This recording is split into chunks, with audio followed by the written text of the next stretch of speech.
আসসালামু আলাইকুম রহমতুল্লাহি ওবরাকাতুহু। আলহামদুলিল্লাহ সলাতু আসসালামু আলা রসুলিহিল করিম ওয়া আলা আলিহি ওয়া সাহবিহি আজমাইন। আউযু বিল্লাহি মিনাশ শাইতানির রাজিম। বিসমিল্লাহির রহমানির রহিম। রব্বি জিদনি ইলমান রব্বি ইশরাহ লি সাদরি ওয়া ইয়াসসির লি আমরি ওয়াহলুল উকদাতাম মিন লিসানি ইয়াফকাহু কওলি। আমিন ইয়া রাব্বাল আলামিন। সো ওয়ান্স অ্যাগেইন আসসালামু আলাইকুম রহমতুল্লাহি ওবরাকাতুহু। অনেক দিন ধরে এই আলোচনাটা করার চেষ্টা করছিলাম, বাট হচ্ছিল না। আলহামদুলিল্লাহ, আজকে আল্লাহ সুবহানাহু ওয়া তাআলা দয়া করে সময় সুযোগ করে দিয়েছেন। এই জন্য রব্বে করিমের দরবারে অসংখ্য শুকরিয়া, অসংখ্য শুকরিয়া। আলহামদুলিল্লাহ, আলহামদুলিল্লাহ। So I am doing this specially for the project members. So বাদ বাকি যারা শুনছেন প্রজেক্ট মেম্বারের বাইরে, তারাও ইনশাল্লাহ আশা করি বেনিফিটেড হবেন। সেটা হচ্ছে, আমরা লাস্ট যে তাওহীদ নিয়ে যে একটা ইন্টেন্স আলোচনা হয়েছিল, তাওয়াক্কুল নিয়ে যে ইন্টেন্স আলোচনা হয়েছিল, সেটারই একটা কন্টিনিউয়েশন। হ্যাঁ। সো বাট এই জায়গাতে শুরু করার আগে আমি প্রজেক্ট মেম্বারদেরকে একটু থ্যাঙ্কস দিতে চাই ওয়ান্স অ্যাগেন। মাশাআল্লাহ, you guys are doing awesome at this point.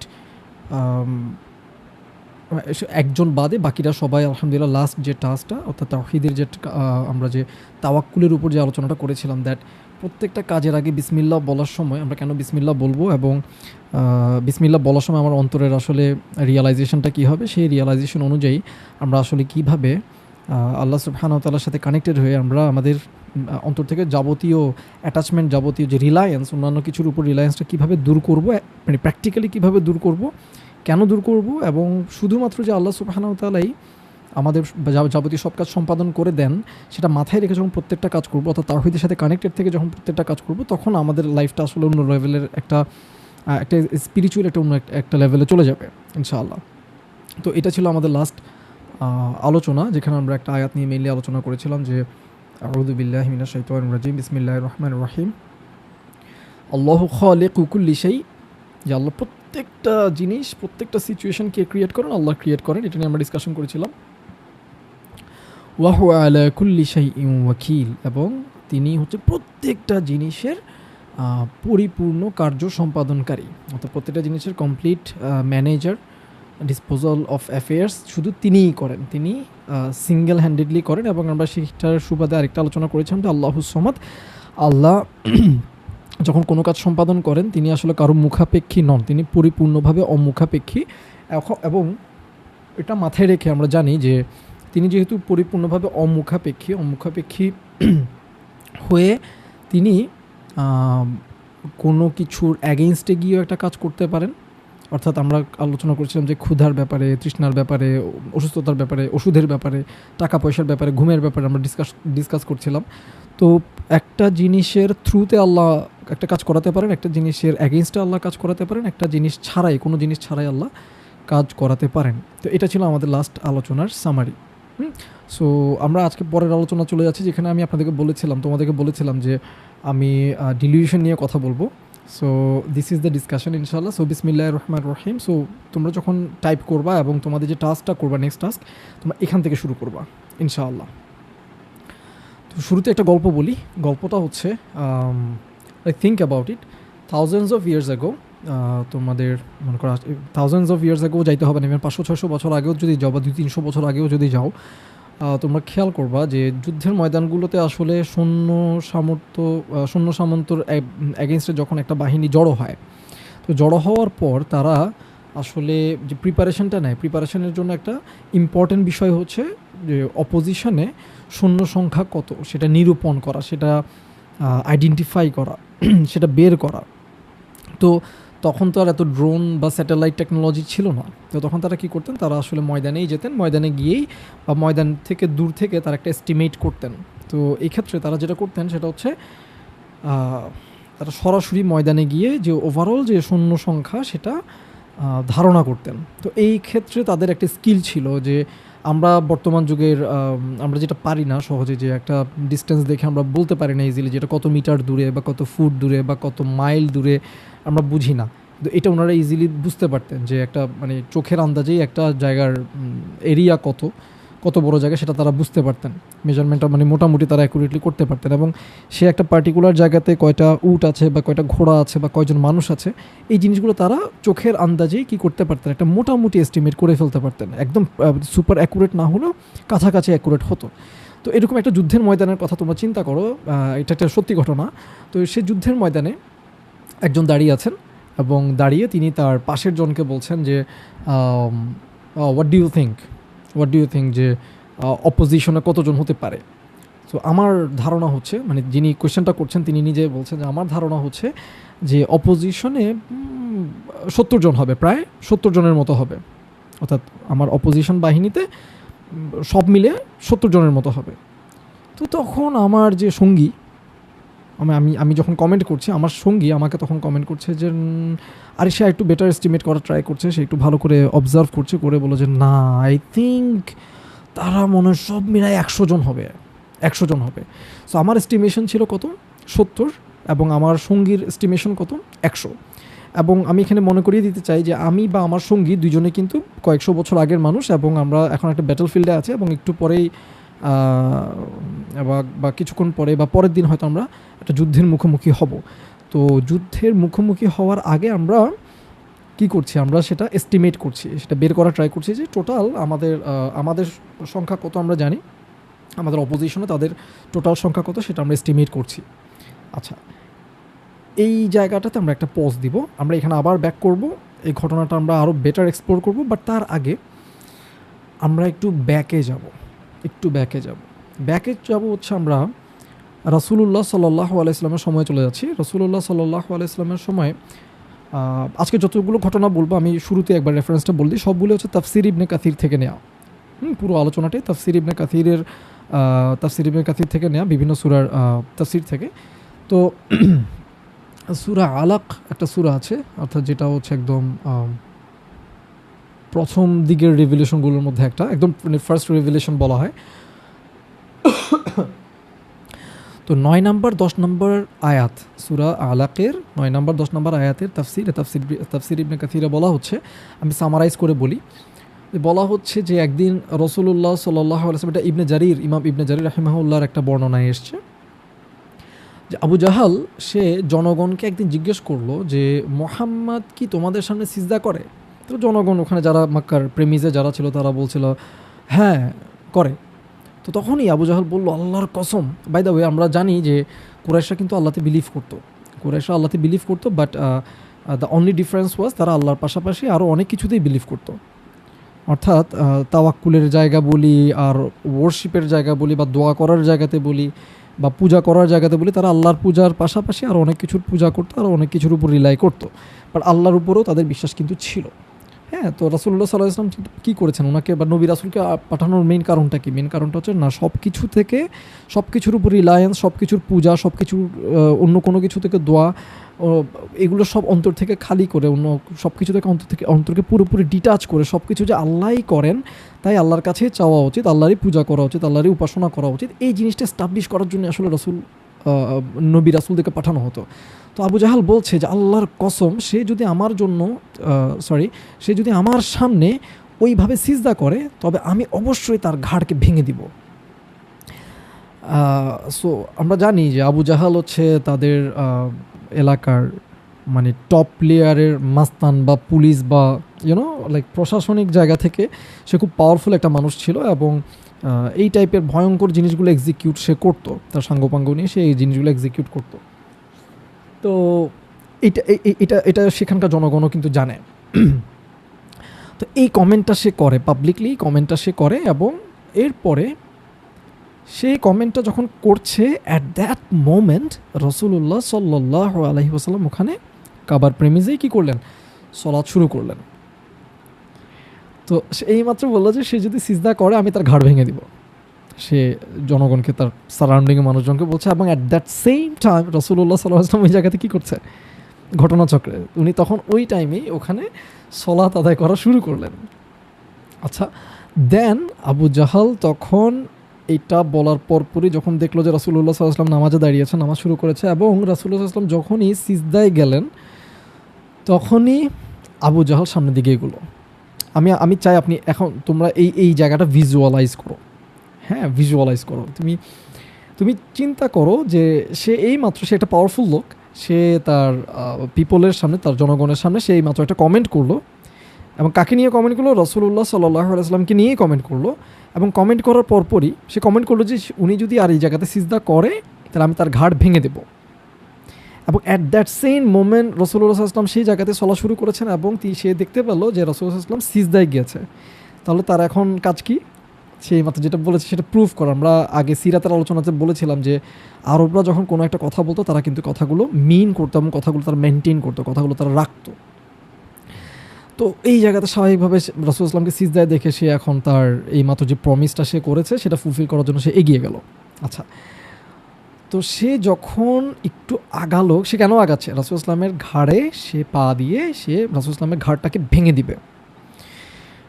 সে যখন একটু আগালো, অগ্রসর হওয়ার সাথে সাথে সে আবার ভয় পেয়ে পিছনে ছিটকে আসলো এবং আত্মরক্ষামূলকভাবে সে মানে ডিফেন্সিভ একটা ফেস নিয়ে সে নিজেকে বাঁচানোর একটা করে সে ব্যাকফুটে চলে আসলো, পিছনে চলে আসলো। এখন জনগণ তো তার দিকে তাকায় আছে। জনগণ বললো যে কী ব্যাপার? They are thinking that what is happening. মানে সে যাচ্ছিল, তার ঘাড় ভেঙে দিতে যাচ্ছিল, সে কিছুই করলো না। সে এক স্টেপ দুই স্টেপ যাওয়ার পরপরই আবার সে আত্মরক্ষামূলকভাবে ডিফেন্সিভ ওয়েতে কী করলো? ফিরে আসলো এবং তার এই আতকে উঠা, তার এই যে লাফ দিয়ে ব্যাকফুটে চলে যাওয়া, এটা দেখে জনগণ বেশ মানে কৌতূহলী হলো, অবাক হলো এবং দে আর আস্কিং কী ব্যাপার, what happened? And then Abu Jahl was replying যে আমি মানে সে বলছিল যে সে কী দেখেছে। সে দেখেছে যে আমার এবং মুহাম্মাদের মাঝখানে একটা আগুনের একটা পরীক্ষা, আগুনের একটা লেয়ার, আগুনের একটা বিশাল গর্ত, একটা ট্রেঞ্চ ফুল অফ ফায়ার, যেখান থেকে আগুন বেরোচ্ছে, আগুন জ্বলছে এবং ভয়ঙ্কর সব জিনিস সেখানে, সেই আগুনের পরীক্ষাতে ভয়ঙ্কর সব জিনিস, এবং সেখানে ফেরেশতাদের পালকও সে দেখেছে। মানে ওভারঅল সে একটা ভয়ঙ্কর ডেঞ্জারাস একটা সিন দেখলো এবং সিনটা দেখে সে ভয় পেয়ে ছিটকে পিছনে আত্মরক্ষার জন্য সে পিছিয়ে এলো। সুবহানাল্লাহ। রাসূলুল্লাহ সাল্লাল্লাহু আলাইহি ওয়াসাল্লাম তখন বললেন, এই বর্ণনাতে এসছে যে আবু জাহাল যদি আরেকটু এগোতো তাহলে ফেরেশতারা তার অঙ্গ প্রত্যঙ্গ, তার লিম্বসগুলো অ্যাপার্ট করে ফেলতো, অঙ্গ প্রত্যঙ্গগুলো পৃথক করে ফেলতো, আলাদা করে ফেলতো ফেরেশতারা। সুবহানাল্লাহ। এখন I want you to think about it that Abu Jahl ফার্স্টে দেখছিল যে মুহাম্মদ সিজদা করছে, সে ঘোষণা দিল সে তার ঘাড় ভেঙে দিবে, সে কাজটা করার জন্য এগোলো। কিন্তু সে তা এমন একটা জিনিস দেখলো, সেটা দেখে সে সেখানে থাকতেও পারলো না, সে আবার ছিটকে পিছনে আত্মরক্ষার জন্য ফিরে এলো। তো সে যে হঠাৎ করে একটা জিনিস দেখলো, সে একটা কিন্তু এতক্ষণ দেখতে পাচ্ছিল না, আল্লাহ তাকে দেখালেন এবং দেখানোর পর সে একটা সার্টিন রিয়েলিটি দেখার পর সে কিন্তু আর কি করতে পারলো না, কন্টিনিউ করতে পারলো না, সে পিছিয়ে এলো। কে দেখালেন তাকে এটা? আল্লাহ দেখালেন। অর্থাৎ সুবহানাল্লাহ, আল্লাহ তো তার চোখের সামনে থেকে একটা সার্টেন পর্দা সরিয়ে দিলেন এবং সেটা রিয়েলিটি দেখতে পেলো যে ওখানে ভয়ঙ্কর সব ফেরেশতারা রয়েছে, ভয়ঙ্কর সব জিনিসপত্র রয়েছে এবং আগুনের একটা পরীক্ষা রয়েছে। এবং সে যদি একটু আগায়, রাসূল ইসলামের জবানে আমরা পরে জানতে পারছি কি, যে তাকে আসলে ছিন্ন ভিন্ন করে ফেলা হতো, ফেরেশতারা তাকে ছিন্ন ভিন্ন করে ফেলতো। এই যে রিয়ালিটি, এই যে আমরা চাক্ষুষ যে জগৎটা দেখি, এই চাক্ষুষ জগতের বাইরে প্যারালালি আরেকটা জগৎ রান করছে। সেই জগৎটার কিছু সময়ের জন্য আল্লাহ সুবহানাহু ওয়া তাআলা একটা কাফিরকে, একটা আবু জাহেলের মতো নিকৃষ্ট একটা মানুষের জন্য যখন ওপেন করে দিল, সে দেখতে পেল যে ওয়াও, মানে আমি যা দেখছি সেটাই রিয়ালিটি না, সেটার বাইরেও রিয়ালিটি আছে। I want you to hold that thought. আমরা যা কিছু দেখছি, যেভাবে দেখছি, এটাই আসলে কমপ্লিট রিয়ালিটি না, একটা রিয়ালিটির একটা ছোট্ট একটা ফ্র্যাকশন, এবং এই ফ্র্যাকশনটা আসলে আমাদেরকে টেস্ট করার জন্য। আমরা জানি মৃত্যুর সময়ও কিন্তু আমাদের এরকম চোখের সামনে থেকে পর্দা সরে যাবে।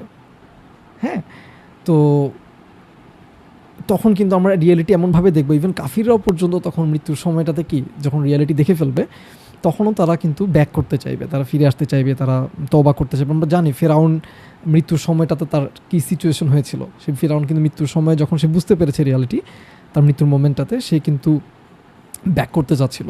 হ্যাঁ, তো ওই দিকে আর যাচ্ছি না। আমাদের আজকে যে মেইন ফোকাল পয়েন্ট সেটা হচ্ছে আমরা যা দেখছি তার সবটাই কমপ্লিট রিয়ালিটিকে ধারণ করে না, সেটা আংশিক রিয়ালিটির ছোট্ট একটা পোর্শনকে ধারণ করে, এবং ততটুকুই ধারণ করে যতটুকু আল্লাহ আমাদেরকে দেখাচ্ছেন। এটা আমরা আরেকটু ডিগ ইন করি আর একটু ডিটেলে যে আমি আসলে আরও অনেকগুলো এক্সাম্পল দিতে পারবো, বাট আমি আই গেস 2-3টা এক্সাম্পল দিয়ে আমি মেইন পয়েন্টটাকে সামারাইজ করবো, যেহেতু সময় সংকট আছে। আচ্ছা, আমরা চলে যাই সূরা, ওয়্যার ইজ ইট,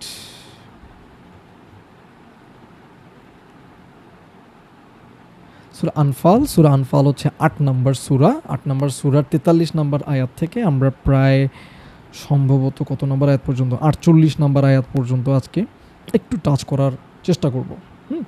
সো 43 নম্বর আয়াতে আল্লাহ সুবহানাহু ওয়া তাআলা বলছেন, আমি একটু মনে করাই দিই, সেখানে 43 নম্বর এবং 44 নম্বর সূরাতে জিসটা বলে, আমি যে পয়েন্টটা বলতে চাচ্ছি জিসটা বলে আপনারা আয়াতগুলো দেখে নেবেন 43 এবং 44।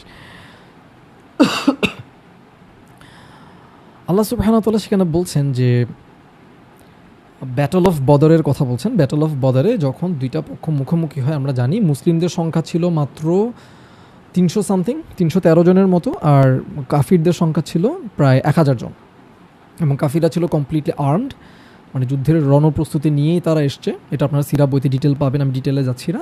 আর মুসলিমরা সামান্য কয়টা অস্ত্রশস্ত্র, একদম হাতে গোনা কয়টা অস্ত্রশস্ত্র নিয়ে তারা ব্যাটল ফিল্ডে যায়, এবং এই ব্যাটল ফিল্ডে এই যুদ্ধে মুখোমুখি হওয়ার পর আসলে মুসলিমদের হেরে যাওয়াটাই ছিল স্বাভাবিক আর কি। সংখ্যার দিক থেকে, অস্ত্রর দিক থেকে, প্রিপারেশনের দিক থেকে, সব দিক মেলায় মুসলিমদের আসলে জিতার চান্স ছিল না বললেই চলে, মানে ছিল না বললেই চলে না, ছিল না, ঠিক আছে। তো এখন বাট ব্যাটলটা তো হইতে হবে, ব্যাটলটা আল্লাহ কদরে লিখে রেখেছেন, রাইট, তাকদীরে লিখে রেখেছেন যে ব্যাটলটা হইতে হবে, তো আল্লাহ তো আসলে ব্যাটলটা হবেন। তো আল্লাহ এই দুইটা আয়াতে আল্লাহ বলছেন যে অন দ্যাট ডে, মানে ফার্স্ট থিং হচ্ছে আল্লাহ সুবহানাহু ওয়া তাআলা রাসূলুল্লাহ সাল্লাল্লাহু আলাইহি ওয়াসাল্লামকে উনার চোখে, অর্থাৎ রাসূল ইসলামের চোখে কাফিরদের যে সংখ্যা সেটা স্বপ্নের মধ্যে কম করে দেখিয়েছিলেন। এবং নট অনলি দ্যাট, 44 নম্বর আয়াতে গিয়ে আমরা দেখব যে আল্লাহ সুবহানাহু ওয়া তাআলা ইভেন মুসলিমদের চোখেও কাফিরদের সংখ্যা একদম না সামান্য নগণ্য করে দেখিয়েছেন। হ্যাঁ, কলিলা ওয়ার্ডটা এসছে। এবং সুবহানাল্লাহ, সুবহানাল্লাহ, এবং আল্লাহ বলছে ওয়া ইলাল্লাহি তুরজাউল উমুর, সব কিছু আল্লাহর দিকেই ফিরে আসে। যাও, আমি ওটাতে যাচ্ছি না, ব্যাখ্যায় যাচ্ছি না। তো এইটা কেন বললাম, এখন আমরা শুরুর গল্পে ব্যাক করি। শুরুর গল্পে আমরা দেখছিলাম যে একজন যোদ্ধা ব্যাটল ফিল্ডে তার সহযোদ্ধাকে বলছে যে অপোজিশনের টোটাল সংখ্যা কত, আই থিঙ্ক ইটস 70 জন হবে। তখন তার সঙ্গী আরেকজন যোদ্ধা বলছে, সহযোদ্ধা বলছে না, আই থিঙ্ক ইটস 100, সব মিলায় 100 হবে। আমরা জানি তারাই আবার পরবর্তীতে বলছে, সুবহানাল্লাহ, তারা পরবর্তীতে বলছে যে এটা কিন্তু ব্যাটল অফ বদরের কথা, এবং প্রথমজন যিনি বলছেন যে 70 জন, এটা ছিল আসলে আব্দুল্লাহ ইবনে মাসউদ রাদিয়াল্লাহু তাআলা আনহু, এবং তিনি তার সঙ্গী আরেকজন সাহাবীকে কোয়েশ্চেনটা করছিলেন, এবং তিনি পরে বলছেন যে অতঃপর তাদের একজন লোক, অর্থাৎ বদরের যুদ্ধের পরে একজন লোক, বদরের যুদ্ধে কিন্তু আমরা বিজয়ী হই, আমি সেই ডিটেলে যাচ্ছি না, আল্লাহ ফেরেশতা পাঠান, আল্লাহ বিজয় দেন, এবং যুদ্ধবন্দীদের একজনকে তারা তখন জিজ্ঞেস করে যে তোমরা টোটাল কতজন ছিলা। তো সে তখন উত্তরে বলে আমাদের টোটাল সৈন্য সংখ্যা ছিল 1000। সুবহানাল্লাহ। এখন 1000 জনকে একটা, মানে কিছু মানুষ যারা অন রেগুলার বেসিস চোখের আন্দাজেই সব কিছু পরিমাপ করে অভ্যস্ত, তাদের এই ব্যাপারে স্কিল রয়েছে, তারা পর্যন্ত দেখছে যে মাত্র এখানে 70 জন বা 100 জন, বাট ইন রিয়ালিটি ওই দিন সেখানে কাফিরদের সংখ্যা ছিল 1000। আল্লাহ এটাকে ক্ল্যারিফাই করছেন কোথায়? কোরআনে আল্লাহ এটাকে ক্ল্যারিফাই করছেন এটা বলে যে আমি আসলে, আল্লাহ নিজে বলছেন যে আল্লাহই আসলে স্মরণ করো তো যখন তোমরা পরস্পর সম্মুখীন হয়েছিল, তখন তিনি, অর্থাৎ আল্লাহ নিজে তোমাদের চোখে তাদেরকে অল্প সংখ্যক করে দেখিয়েছিলেন, এবং তাদের চোখে, ইভেন কাফিরদের চোখেও তোমাদেরকে আসলে তিনি অল্প সংখ্যক করে দেখিয়েছিলেন। সেই ব্যাপারটি ঘটানোর জন্য যেটা ছিল আগে থেকে স্থির করা, আগে থেকে ফিক্স করা, যাবতীয় বিষয় অবশেষে আল্লাহর দিকেই ফিরে আসে। তো কাফিররাও তাদেরকে, মানে কাফিরদের চোখেও তারা দেখছিল যে মানে মুসলিমদের সংখ্যা একদম কম, so they were so confident that we must attack, আমরা জিতবো। আর মুসলিমরাও দেখছে যে কাফিরদের সংখ্যা একদম কম, আমাদের সংখ্যা হচ্ছে 300, ওদের সংখ্যা হচ্ছে 70 জন, একজন বলছে 100 জন, মানে আমাদের 3 ভাগের 1 ভাগের চাইতেও কম, সো লেটস অ্যাটাক। সো দুই পক্ষই অ্যাটাক করলো এবং বিজয়ী হলো মুসলিমরা, বাট ইন রিয়ালিটি এটা ছিল 300 ভার্সেস 1000।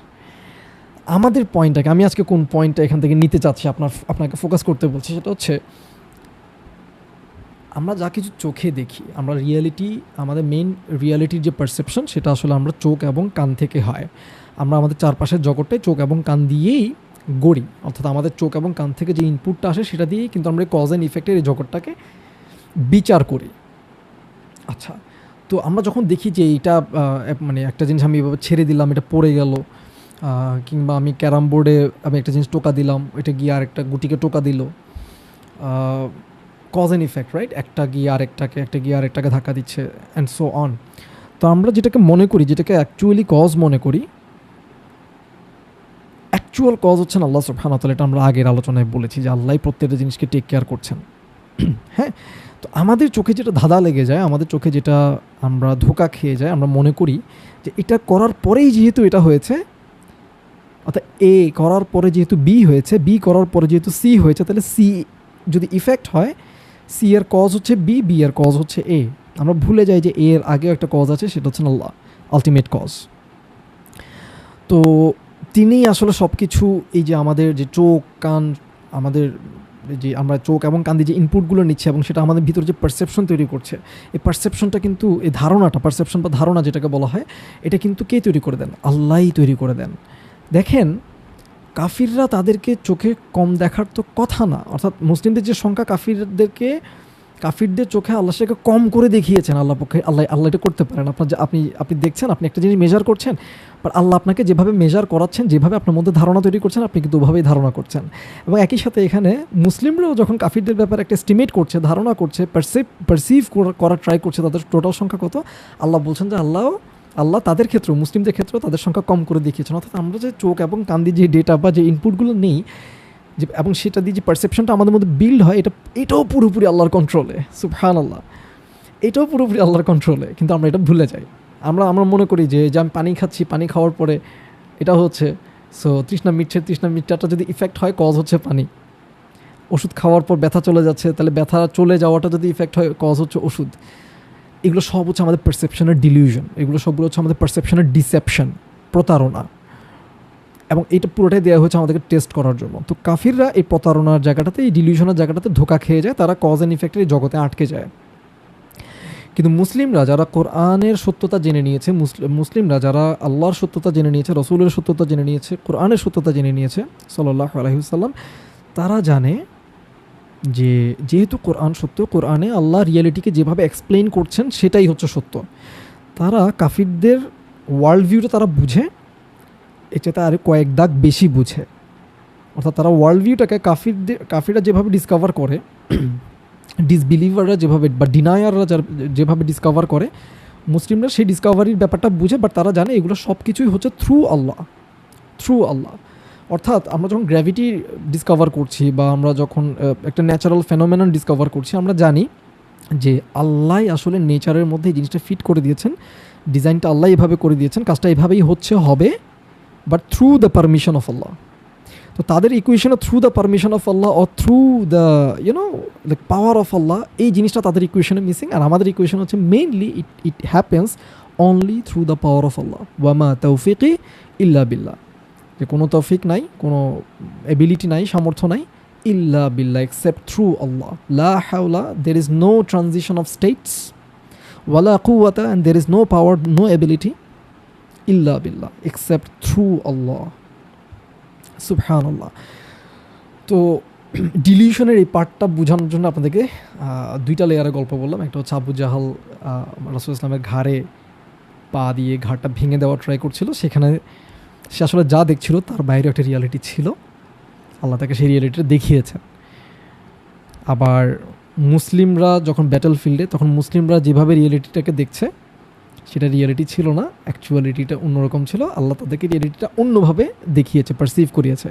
একইভাবে কাফিররাও যখন ব্যাটল ফিল্ডে যেভাবে তার রিয়ালিটিকে ডিসকভার করছে, আসল রিয়ালিটি সেটা ছিল না, আল্লাহ তাদেরকে আসলে অন্যভাবে দেখিয়েছে। অর্থাৎ আমরা যেটাকে পারসিভ করছি, সেটা আসলে আল্লাহ আমাদেরকে যেভাবে পারসিভ করান সেভাবেই আমরা পারসিভ করছি।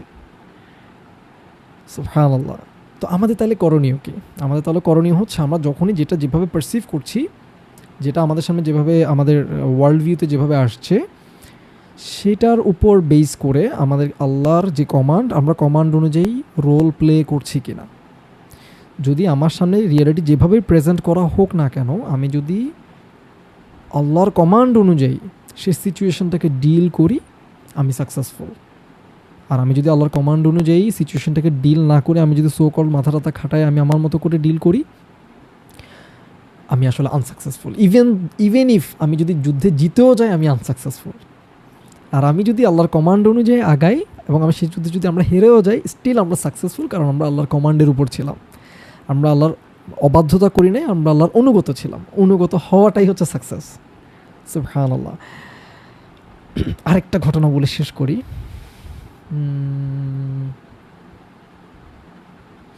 আমরা একই সূরা আনফালের 48 নাম্বার আয়াতটাতে দেখি। 48 নাম্বার আয়াতটাতে আল্লাহ বলছে যে তোমরা স্মরণ করো, মনে করে দেখো যে যখন শয়তান তাদের কাজগুলোকে তাদের দৃষ্টিতে খুবই চাকচিক্যময় করে দেখিয়েছিল।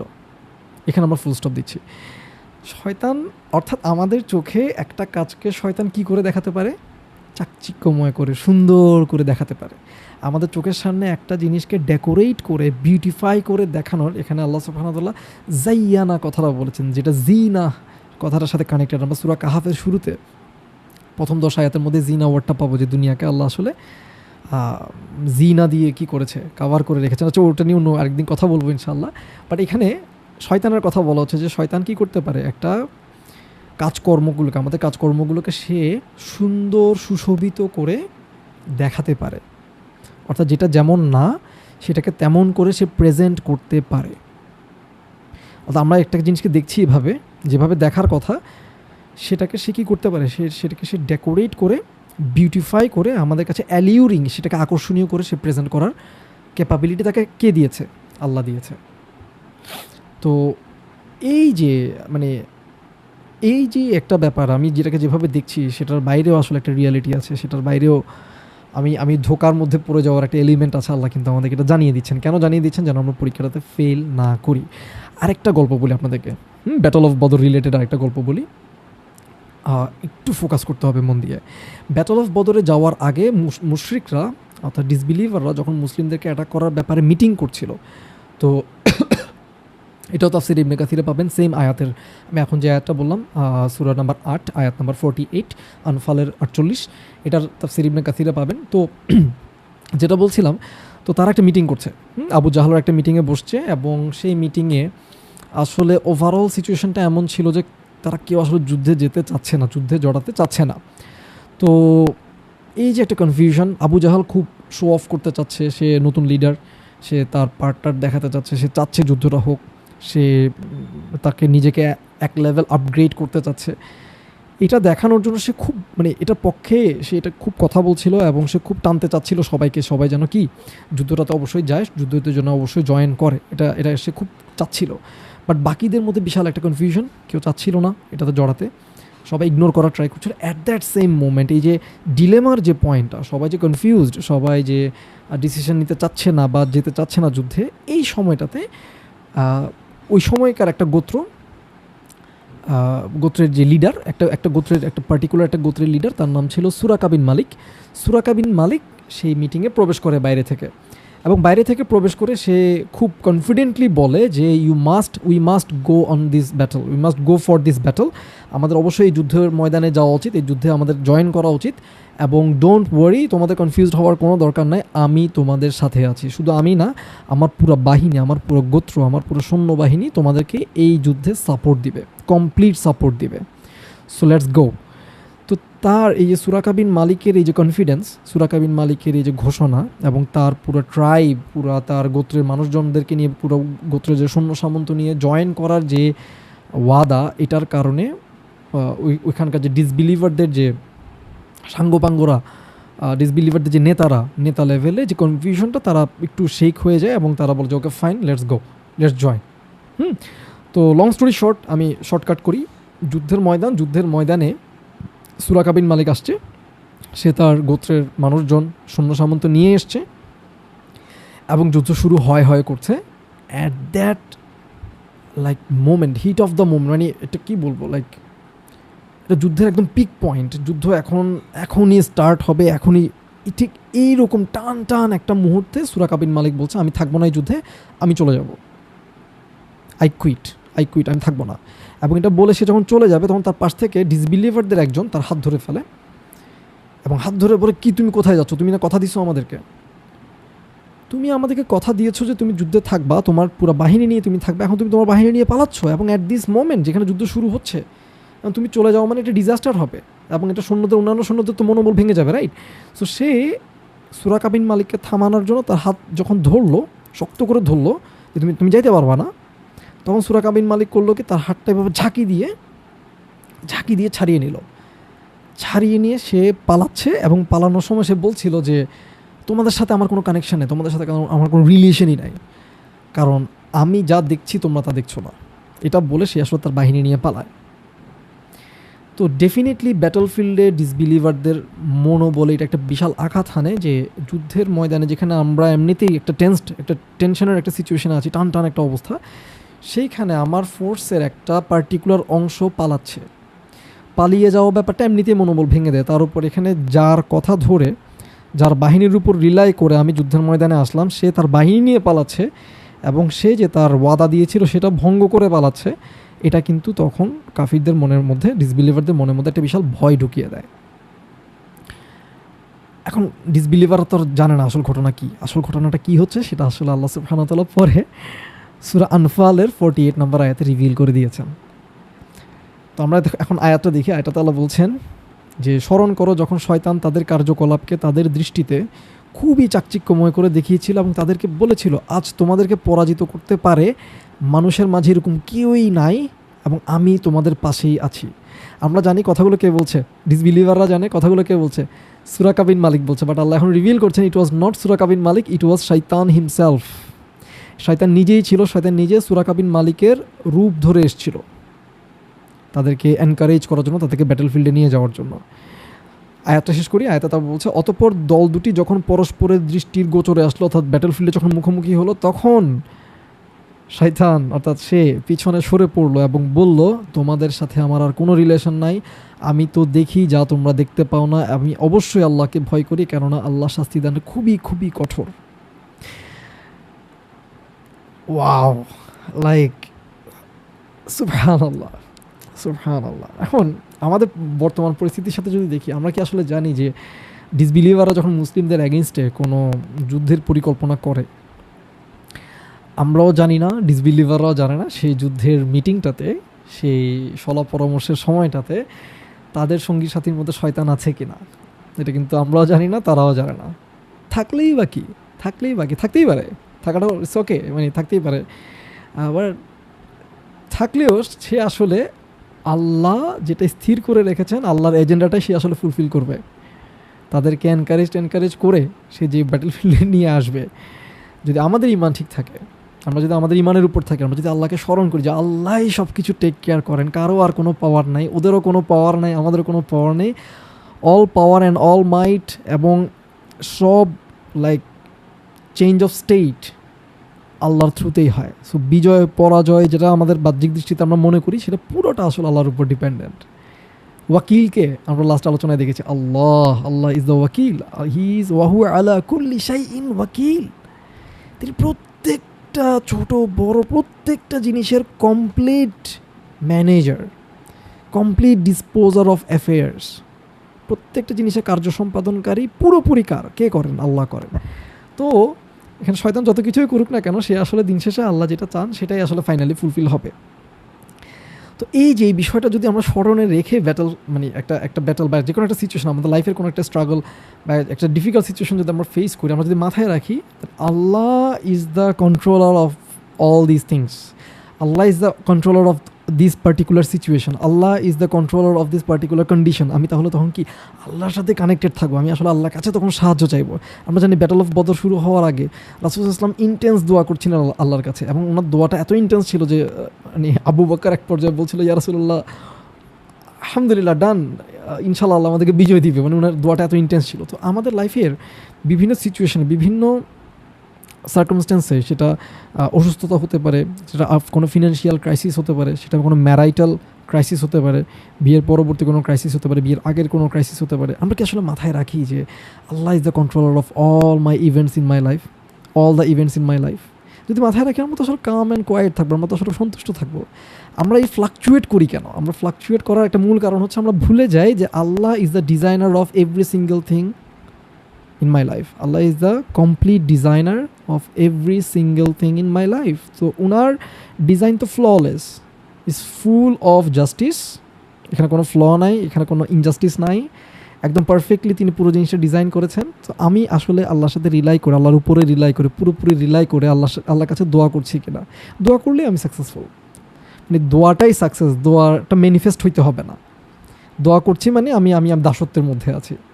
আর দুআউ হুয়াল ইবাদা, রাসূলুল্লাহ সাল্লাল্লাহু আলাইহি ওয়াসাল্লাম বলেছেন আর দুআউ হুয়াল ইবাদা, দোয়া বা ভিক্ষা করাই হচ্ছে ইবাদা, দোয়া বা ভিক্ষা করাই হচ্ছে দাসত্ব।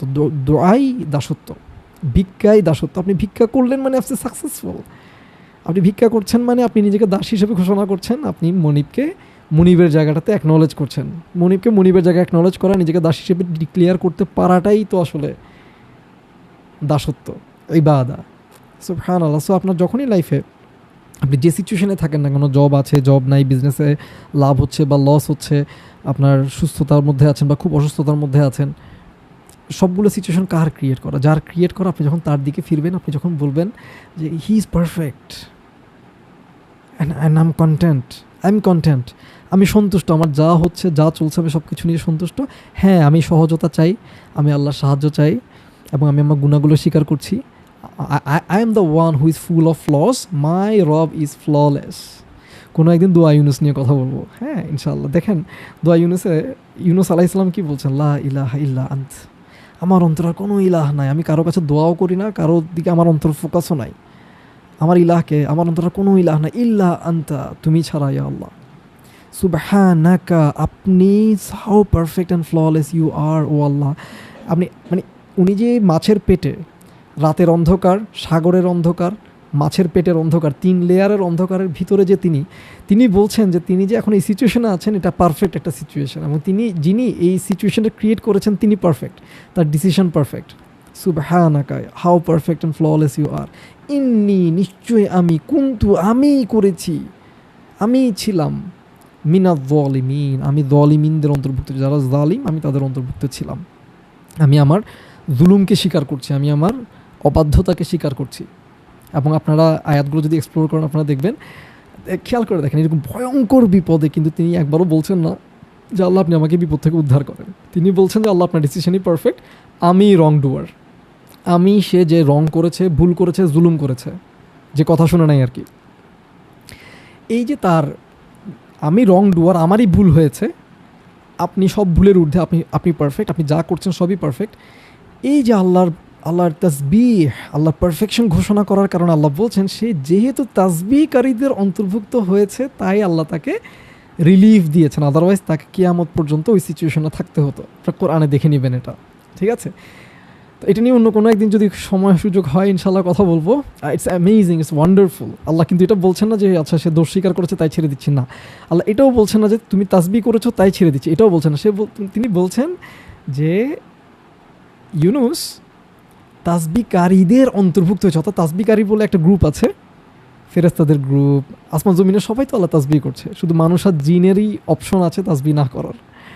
তো তিনি যখন তাসবিহকারীদের সাথে অ্যালাইন হয়ে গেলেন তখনই তার রিলিফ চলে আসলো। সুবহানাল্লাহ। আমার যদি ভুল না হয়, আমি অনেক আগে পড়েছি, সম্ভবত তিনি 40 দিনের মতো মাছের পেটে ছিলেন এবং এরপর তাকে রিলিফ দেওয়া হয়। এনিওয়েজ কতদিন ছিলেন সেটা ইম্পর্টেন্ট না, মানে একটা সার্টেন পিরিয়ড পর তাকে যে রিলিফ দেওয়া হয়, রিলিফ দেওয়ার রিজন হিসেবে আল্লাহ ক্ল্যারিফাই করছেন সে তাসবিহকারীদের যে টিম সেখানে অন্তর্ভুক্ত হওয়ার কারণে, তো তিনি যে তাসবিহ করছিলেন সেই কারণে আল্লাহ সুবহানাহু ওয়া তাআলা তাকে রিলিফ দিয়েছেন, তাকে নাজাত দিয়েছেন, তাকে মুক্তি দিয়েছেন ওই সিচুয়েশন থেকে। সুবহানাল্লাহ, সুবহানাল্লাহ। এটা নিয়ে ম্যান কথা বলতে লাগলে এটা actually it will take 1 more hour. সুবহানাল্লাহ, আল্লাহু আকবার, আল্লাহু আকবার। আচ্ছা,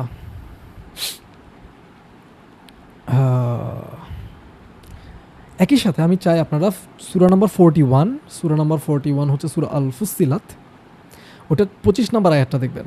25 নম্বর আয়াত আল্লাহ সুবহানাহু ওয়া তাআলা বলছেন, We placed at their disposal evil associates who made their past and future misdeeds appealing to them. ফাজাইয়ানু মানে হচ্ছে সে ডেকোরেট করে, সে বিউটিফাই করে তাদের কাজগুলোকে। কার কথা বলছে?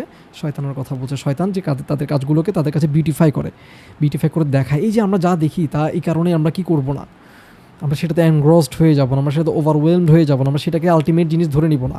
আমরা মাথায় রাখবো Allah is the actually he is the one who is like সুবহানাল্লাহ ক্রিয়েটিং অল দি সিচুয়েশনস। এবং আমরা যাতে সবসময় আল্লাহর সাথেই যেন অ্যাঙ্কর্ড থাকে, আমরা যেন উনার সাথে কানেক্টেড থাকি, আমরা যাতে সিচুয়েশনের সাথে কানেক্টেড না হয়ে যায়, আমরা অমুক তমুক এটা সেটার সাথে যেন অ্যাটাচড না হয়ে যায়, আমরা যেন আল্লাহর সাথে অ্যাটাচ থাকি। আমরা যে সূরা আনফাল দেখছিলাম ওখানে একটা আয়াত দেখেন, সূরা আনফালেরই 45 নম্বর আয়াত দেখেন। 45 নম্বর আয়াতে আল্লাহ বলছেন আউযু বিল্লাহি মিনাশ শাইতানির রাজিম, ইয়া আইয়ুহাল্লাযীনা আমানু, তোমরা যারা ঈমানের কাজ করছো, ঈমান আনছো, ঈমান নিয়ে কাজ করছো, মানে ঠিক করছো, ইযা লাকিতুম ফিআতান, তোমরা যখন কোনো বাহিনীর সম্মুখীন হবা, মুখোমুখি হবা, ফাসবুতু, তোমরা দৃঢ় থাকবা। আল্লাহ বলছেন তোমরা দৃঢ় থাকবা যদি কোনো বাহিনীর মুখোমুখি হও, ওয়াযকুরু, এবং তোমরা স্মরণ করবা। কি স্মরণ করবা? আল্লাহ, ওয়াযকুরুল্লাহ, আল্লাহকে স্মরণ করবা। কেমন স্মরণ করবা? কাসীরা, বেশি বেশি স্মরণ করবা, বেশি বেশি স্মরণ করবা। অর্থাৎ ব্যাটেল ফিল্ডে শত্রুপক্ষের মুখোমুখি হওয়ার পর তোমরা কি করবা? বেশি বেশি আল্লাহকেই স্মরণ করবা। মাথায় রাখবা, ভুলে যাবা না যে Allah is the doer, Allah is the complete controller, এবং আল্লাহর বাকি সব অ্যাট্রিবিউটস। বিজয় আসে আল্লাহর পক্ষ থেকে, শক্তি সামর্থ্য সব কিছু আসে আল্লাহর পক্ষ থেকে। অর্থাৎ Allah is truly controlling every single thing. এটা যদি আপনি মাথায় রাখেন এবং কন্টিনিউয়াসলি ইভেন ব্যাটল ফিল্ডেও যদি আপনি আল্লাহর ব্যাপারে স্মরণে থাকেন, আল্লাহ বলছেন লাআল্লাকুম তুফলিহুন, যাতে তোমরা সফল হও। আপনি যে কোনো সিচুয়েশনে, জীবনের ব্যাটল ফিল্ডে, যে কোনো ডিফিকাল্ট সিচুয়েশনে আপনি যদি আল্লাহকে মনে রাখেন, আল্লাহর ব্যাপারটা মনে রাখেন, আল্লাহর রিয়েলিটিটাকে মনে রাখেন, আপনি দুনিয়ার এই সো কল্ড ডিলিউশনাল সিচুয়েশনগুলো আপনি ইজিলি ওভারকাম করতে পারবেন, আপনি সফল হয়ে যাবেন। কারণ আপনি ওই সময়ে আল্লাহর যে কমান্ড সেটা ইনশাআল্লাহ ফুলফিল করতে পারবেন, এবং ফুলফিল করলে আপনি সাকসেসফুল হয়ে যাবেন। সুবহানাল্লাহ, সুবহানাল্লাহ। এবং আমরা জানি বদরের যুদ্ধে কীভাবে আমাদের বিজয় এসেছিল। সুবহানাল্লাহ। আচ্ছা, শেষ করার আগে, সময় আর বেশিক্ষণ নাই, সলাতের সময় হয়ে যাচ্ছে, আমি চাই আপনারা সূরা নাম্বার 57 আয়াত নাম্বার 20 এটা একটু দেখবেন। সূরা নাম্বার 57 হচ্ছে সূরা হাদিদ, সূরা হাদিদের 20 নাম্বার আয়াত, 20 নাম্বার আয়াত। তো এটা বড়, অনেক বড় আয়াত। এটা নিয়ে যদি কোনোদিন কথা বলি হয়তো 1 ঘন্টা 2 ঘন্টা লাগবে, বাট আমি আপনাদেরকে একটা জিনিস একটু ধরাই দিতে চাই আজকে। হ্যাঁ, আল্লাহ বলছেন আউযু বিল্লাহি মিনাশ শাইতানির রাজিম, ইলামু, এটা ফার্স্ট ওয়ার্ড, একদম ফার্স্ট ওয়ার্ড। আমি শুধু ফার্স্ট ওয়ার্ডটা বলবো আর একদম লাস্টের পার্টটা বলবো। আল্লাহ বলছে তোমরা জেনে নাও।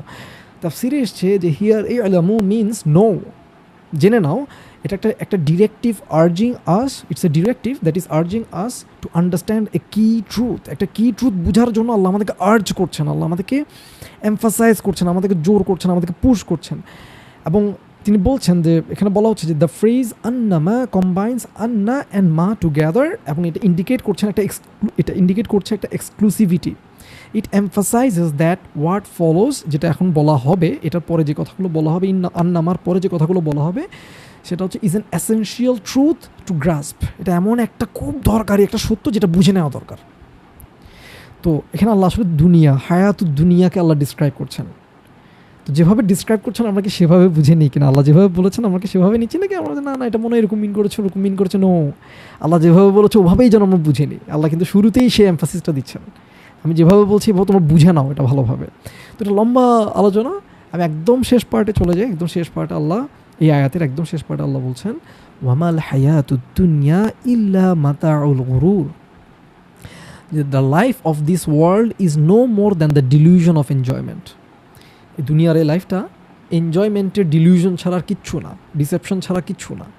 তো এখন ডিলিউশন বা ডিসেপশন বলতে আমরা আসলে কী বুঝি? আমি যখন লিসান আল আরব দেখছিলাম এবং আরও কয়েকটা ডিকশনারি দেখছিলাম, তো সেখানে বলা হচ্ছিল যে মাতাউল গুরুরের মিনিংটা কী। সো গুরুর মানে তো ডিসেপশন। গুরুরকে যদি আমরা ভাঙি, সেটা দাঁড়ায় অনেকটা এরকম যে দুনিয়া, একদম মূল সংজ্ঞা যদি বলি, যে কোনো জিনিস যেটা আপনাকে ডিসিভ করে, প্রতারিত করে, সেটাই হচ্ছে গুরুর। যেটা আপনাকে ডিসিভ করে, প্রতারিত করে, আপনি যেটাকে যেমন দেখে যেমন মনে করছেন, দেখে শুনে যেমন মনে করছেন, ওটা আসলে তেমন না। দেখে শুনে আপনার মনে হচ্ছে জিনিসটা এরকম, কিন্তু জিনিসটা আসলে ভিন্ন কিছু। এটাই হচ্ছে ডিসেপশন, এটাই হচ্ছে ডিসিভিং, ডিলিউশন। কেমন? তো এটাই হচ্ছে গুরুর। এবং এটা লম্বা আলোচনা আছে। আমরা মনে করি টাকা আমাকে নিরাপত্তা দেয়, টাকা আমাকে কল্যাণ দিতে পারে, ডিসেপশন। টাকা দেয় না। খাবার আমাকে আমার ক্ষুধা মিটায়, পানি আমার তৃষ্ণা মেটায়, ওষুধ আমাকে হিল করে, ঘুম আমাকে রেস্ট দেয়, অ্যান্ড সো অন। আমরা মনে করছি এগুলোই করছে, কিন্তু এগুলো তো করছে না, করছে কে? আল্লাহ। এটাই ডিসেপশন, এটা একটা ডিলিউশন। আমরা মনে করছি রিয়েলিটি একরকম, আসলে এরকম না। আবার এতক্ষণ আমরা আবু জাহালের যে গল্প শুনলাম, বদরের যুদ্ধের প্রেক্ষাপটে যে মাল্টিপল কয়েকটা স্টোরি দেখলাম, হ্যাঁ, যে মুসলিমরা একরকম দেখেছে, ডিসবিলিভার একরকম দেখেছে, আবার ডিসবিলিভারের এর আগে মিটিংয়ে একটা জিনিস দেখেছে, সেটা আবার ব্যাটল ফিল্ডে গিয়ে সে পালাচ্ছে। তো অনেকগুলো লেয়ারে দেখলাম যে আসলে আমরা যা দেখি, যেভাবে দেখি, ব্যাপারগুলো এরকম না। এগুলো সবগুলোই আমাদের জন্য টেস্ট, এটা সবগুলোই আমাদের জন্য টেস্ট। আমরা কোন সিচুয়েশন যাই দেখছি, যাই শুনছি, সেই অনুযায়ী যদি আমরা আল্লাহর কমান্ড অনুযায়ী যদি ডিল করি, আমরা টেস্টে পাস। যদি কমান্ড অনুযায়ী আমরা ডিল না করি, আমরা টেস্টে ফেল। সো মাতা মানে হচ্ছে দুনিয়ার বিভিন্ন জিনিস, উপকরণ। হ্যাঁ, তো মাতাউল গুরুর মানে দুনিয়ার এই উপকরণগুলো আমাদেরকে ডিসিভ করে। এই উপকরণগুলো আমাদেরকে মনে করায়, আমরা মনে করি যে উপকরণগুলো আমাকে বেনিফিট করছে, অথচ ইমানের একদম কোর একটা পার্ট হচ্ছে, কোর একটা টিচিং হচ্ছে, আল্লাহ ছাড়া আর কেউ কোনো উপকারও করতে পারে না, ক্ষতিও করতে পারে না। আই রিপিট, ইমানের একদম কোর একটা লেসন, কোর একটা কথা হচ্ছে, আল্লাহ ছাড়া কেউ কোনো উপকার করতে পারে না, কোনো কিছুই কোনো উপকার করতে পারে না, এবং আল্লাহ ছাড়া কেউ কোনো ক্ষতি করতে পারে না, কেউ কোনো ক্ষতি করতে পারে না। পুরো জাতি, সমগ্র মানব জাতি একত্রিত হয়েও যদি আপনার ক্ষতি করতে চায়, আপনার একটা সিঙ্গেল লোমেরও কোনো ক্ষতি করতে পারবে না। আর সমগ্র মানব জাতি একত্রিত হয়ে যদি আমার কোনো উপকার করতে চায়, আল্লাহর অনুমতি ছাড়া তারা আমার একটা বিন্দু উপকার করতে পারবে না। সো মাতাউল গুরুর হচ্ছে, আমরা দুনিয়ার যেই সোকল যে জিনিসপত্রগুলো আমরা দেখি, সেটা হতে পারে ভ্রমণের সামগ্রী, সেটা হতে পারে কাপড়, বাসন কোষণ, ঘরের জিনিসপত্র, টাকা, সৌন্দর্য, স্ট্যাটাস, বিছানাপত্র, আসবাব, খাবার, পানি ইত্যাদি। হ্যাঁ, লিসানুল আরবে এসছে মাতাউল গুরুরের আলোচনায়, এবং আরও কয়েকটা ডিকশনারিতে আমি আপনাকে সামারি বলছি। তো এই যে যাবতীয় সামগ্রীগুলোকে আমরা বেনিফিশিয়াল মনে করি, এগুলো আসলে মাতা, এবং এগুলো আসলে গরুর। গরুর মানে এগুলো আমাদেরকে ডিসিভ করছে, এগুলো আমাদেরকে মনে করাচ্ছে যে এগুলোই আমাদেরকে কোনো স্থায়ী কিছু দেয়, সেফটি দেয়, এই দেয়, সেই দেয়, বেনিফিট দেয়। না না না না, শুধু আল্লাহই বেনিফিট দেন। সুবহানাল্লাহ, সুবহানাল্লাহ। সো এটাই ছিল আমাদের ডিলিউশন নিয়ে আলোচনা। আমরা যেন মনে রাখি, আমি একটা লাস্ট একটা আয়াত মনে করি শেষ করতে চাই। এটা সূরা আল ইনসানের সম্ভবত 2 নম্বর আয়াত। হ্যাঁ, সূরা আল ইনসানের 2 নম্বর আয়াত। আল্লাহ বলছেন, আউযু বিল্লাহি মিনাশ শাইতানির রাজিম, ইন্না, নিশ্চয়ই আমরা, খলাকনাল ইনসানা, আমরা মানুষকে ক্রিয়েট করেছি, মিন নুতফাতিন আমশাজ, সংমিশ্রিত শুক্রবিন্দু থেকে আমরা মানুষকে ক্রিয়েট করেছি, নাবতালিহ, মানুষকে কি করার জন্য? তাকে পরীক্ষা করার জন্য, তাকে টেস্ট করার জন্য। ইবতিলা মানে টেস্ট করা, পরীক্ষা করা। হ্যাঁ, নাবতালিহি, আমরা তাকে পরীক্ষা করার জন্য ক্রিয়েট করেছি, অর্থাৎ আমাদের কেন ক্রিয়েট করা হচ্ছে? টেস্ট করার জন্য ক্রিয়েট করা হয়েছে। এবং এই যে টেস্ট করার জন্য ক্রিয়েট করা হচ্ছে বলার পর আল্লাহ বলছেন ফা মানে কি? ফা মানে দ্যাটস ওয়াই, অর্থাৎ ফায়ের আগের অংশটা হচ্ছে কজ, ফায়ের পরের অংশটা হচ্ছে ইফেক্ট। এতক্ষণ আল্লাহ কজটা বলেন, কজটাকে আমাদেরকে টেস্ট করার জন্য ক্রিয়েট করা হয়েছে। আমরা কিছুই ছিলাম না, উল্লেখ করার মতো কিছু ছিলাম না, সেখান থেকে আল্লাহ আমাদেরকে ক্রিয়েট করেছেন। ক্রিয়েট করার পরে বলছেন that's why, consequently, so that, এই জন্য, এই কারণে, জাআলনাহু, তাকে দেয়া হয়েছে, তাকে বানিয়ে দেওয়া হয়েছে। কি দেওয়া হয়েছে? সামিআন বাসীর, তাকে শোনার ক্ষমতা দেওয়া হয়েছে এবং দেখার ক্ষমতা দেওয়া হয়েছে। অর্থাৎ আমরা যে দেখি এবং শুনি, এটা কেন দেওয়া হয়েছে? আমাদেরকে টেস্ট করার জন্য। কারণ এই শোনা এবং দেখা থেকে আমাদের যে পারসেপশন, আমাদের মাইন্ডের মধ্যে আমরা যে একটা জগৎ তৈরি করি, এটা পুরোটাই একটা টেস্ট। আমাদেরকে শোনার এবং দেখার ক্ষমতা দেওয়ার মাধ্যমে আল্লাহ কী করছেন? টেস্ট করছেন, আমাদের পারসেপশন দিয়ে আমাদেরকে টেস্ট করছেন।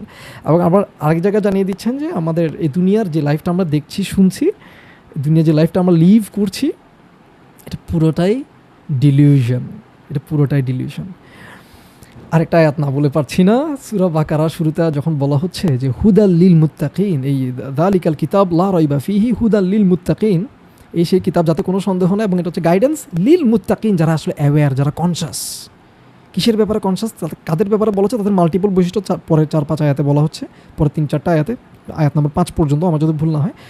ইমিডিয়েট পরের আয়াতে বলা হচ্ছে আল্লাযীনা দিয়ে আমি আগেও বলেছি যে আল্লাযীনা দিয়ে যখন বলা হয় তখন কারো বৈশিষ্ট্য তুলে ধরা হয়।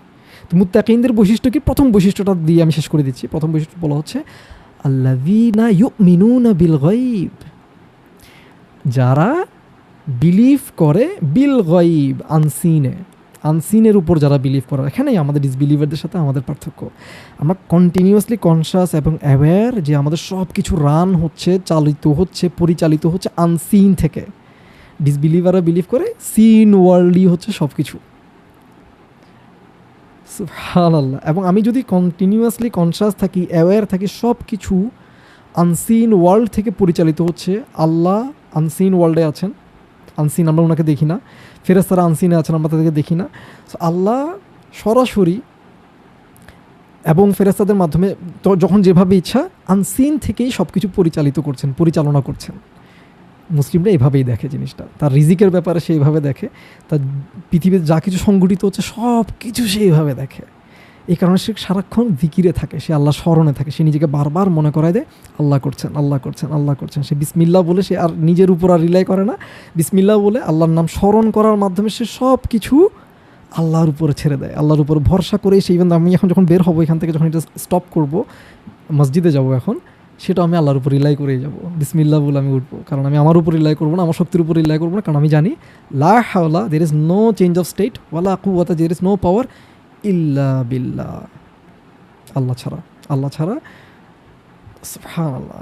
সো দ্যাটস ওয়াই বিসমিল্লাহ আল্লাহর নামেই আমি বলবো। কেন? কারণ আলাইহি তাওয়াক্কালতু, আমি শুধু আল্লাহর উপর তাওয়াক্কুল করি।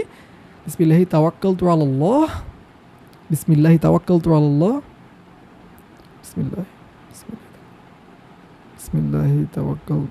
বিসমিল্লাহি তাওয়াক্কালতু আলাল্লাহ, বিসমিল্লাহি আলাইহি তাওয়াক্কালতু ওয়া হুয়া আলা। আমি ভুলে গেছি, মানে দরজা খোলার যে দোয়াটা ওটা বলছিলাম। ইটস ওকে, আলহামদুলিল্লাহ, it will come to me. সুবহানাল্লাহ, সুবহানাল্লাহ। সো আমরা যেন আমরা প্রত্যেকটা মোমেন্টে যেন এটা লিভ করি ইনশাআল্লাহ। আল্লাহ আমাদের সবাইকে ইমানের উপর রাখুন, ইমানটা শিখার তৌফিক দিন, ইমান যেন আমরা প্র্যাকটিস করি, আদারওয়াইজ আমরা ভুল পথে চলে যাব। ঠিক আছে ইনশাআল্লাহ। সুবহানাকাল্লাহুম্মা ওয়া বিহামদিক, আশহাদু আল্লা ইলাহা ইল্লা আনতা, আস্তাগফিরুকা ওয়া আতুবু ইলাইক, ওয়া আতুবু ইলাইক, ওয়া আতুবু ইলাইক। I am really grateful that Allah আমাকে আজকে এটা করার তৌফিক দিয়েছেন। আলহামদুলিল্লাহ, আলহামদুলিল্লাহ। ফি আমানিল্লাহ। প্লিজ অবশ্যই জানাবেন যে আপনারা প্র্যাকটিস করছেন কিনা, বেনিফিটেড হচ্ছেন কিনা। ঠিক আছে ইনশাআল্লাহ, কমেন্টে জানাবেন প্লিজ।